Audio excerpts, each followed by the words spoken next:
Bismillahirrahmanirrahim. Welcome to Theatre of Education. I am Sayyid Abdul Mohit Shah, your instructor. I hope कि आप सब खैरियत से होंगे। जैसे कि हम एक सीरीज़ लेके चल रहे हैं, ऑल टीचिंग मेथडोलॉजी 200 MCQs, जो सीटें FPSC के थ्रू अनाउंस हुई हैं, vice principal, lecture education, senior elementary teacher, और उसमें जैसे कि सबको पता है कि पेडागोजी के जो MCQs है, वो पोर्शन कम से कम 40% तो है। लेक्चर एजुकेशन और वाइस प्रिंसिपल के लिए तो 100% है, लेकिन जो दीगर सब्जेक्ट स्पेशलिस्ट है उनके लिए भी 40% शामिल है। सीरीज़ लेके चल रहे हैं हम, और आज हम क्वेश्चन नंबर 36 पे को लेके चलेंगे, और इसका सेक्शन नंबर 5 है क्लासरूम मैनेजमेंट एंड लीडरशिप। पहला क्वेश्चन है, the most effective style of classroom management is. Classroom management का जो मोस्ट इफेक्टिव स्टाइल है वो कौन सा है? अथॉरिटेरियन है, अथॉरिटेटिव है, या डेमोक्रेटिक, या परमिसिव है, या लेजिस्फियर है? तो इसका राइट जो आंसर है वो है अथॉरिटेटिव यानी डेमोक्रेटिक। डेमोक्रेटिक में ये होता है कि इसमें रूल्स तो होते हैं, लेकिन अ, जब फैसला साजी होती है तो सबको शामिल किया जाता है। एक हेड जो होता है, एक एडमिनिस्ट्रेटर, वो सबको साथ लेके चलता है। ठीक है, तो ये most effective style of classroom management कहलाया जाता है। बाकी जब हम बात करते हैं अथॉरिटेरियन की, तो ये कंप्लीटली डिक्टेटरशिप वाला होता है। इसमें रिजिड रूल्स होते हैं, सख्त रूल्स होते हैं, और पावर सिर्फ हेड के पास होती है। इसकी मैनेजमेंट बड़ी सख्त होती है। और फिर परमिसिव है। परमिसिव असल में इसमें हेड जो होता है उसका किरदार एज अ फैसिलिटेटर होता है। वो बाकायदा स्टाफ को तो आज़ादी दे देता है, लेकिन साथ में फैसिलिटेट करता है, उनकी रहनुमाई भी करता है। फिर लेज़िस्फियर की जब हम बात करते हैं, तो लेज़िस्फियर जो है वो मुकम्मल तौर पे आज़ादाना लीडरशिप स्टाइल है, और इसमें जो हेड होता है एडमिनिस्ट्रेटर, वो इन्वॉल्व नहीं होता। बस जो चाहे करो, अ, हम आपको नहीं छेड़ेंगे, आप हमें ना छेड़ो।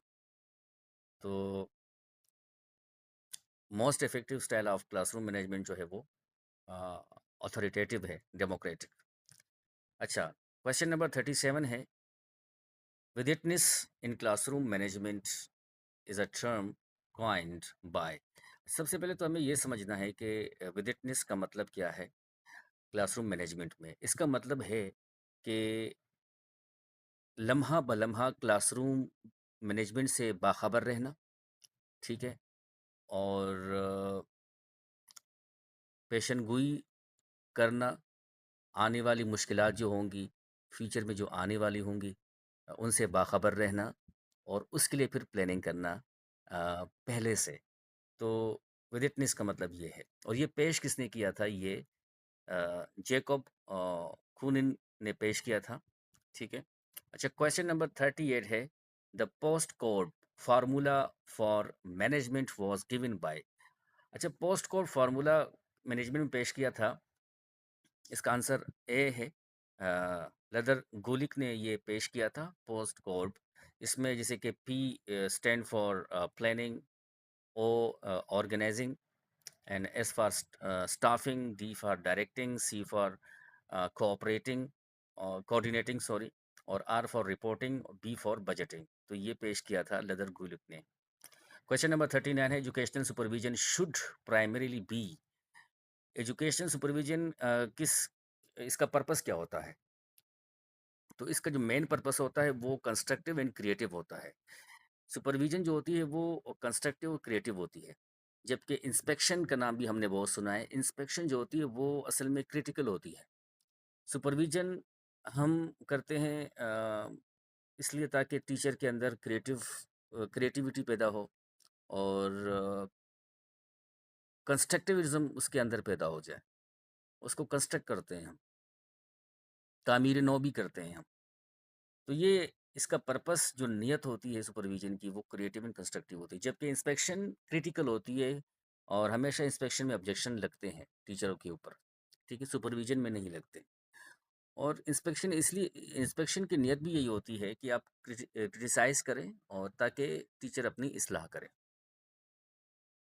तो क्वेश्चन नंबर 40 है, budgeting is basically the process of course planning for the past तो नहीं है, लेकिन financial planning for the future. Basic purpose या प्रोसेस जो होता है बजटिंग का, वो financial planning for the future होता है।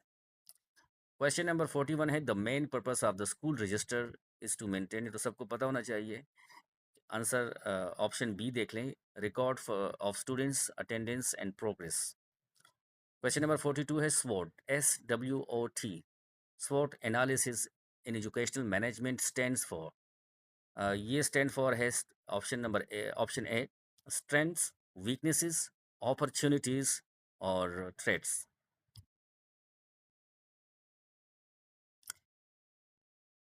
तो थैंक यू। नेक्स्ट वीडियो में हम सेक्शन सी पढ़ेंगे, curriculum development. Thank you so much. अल्लाह हाफिज़।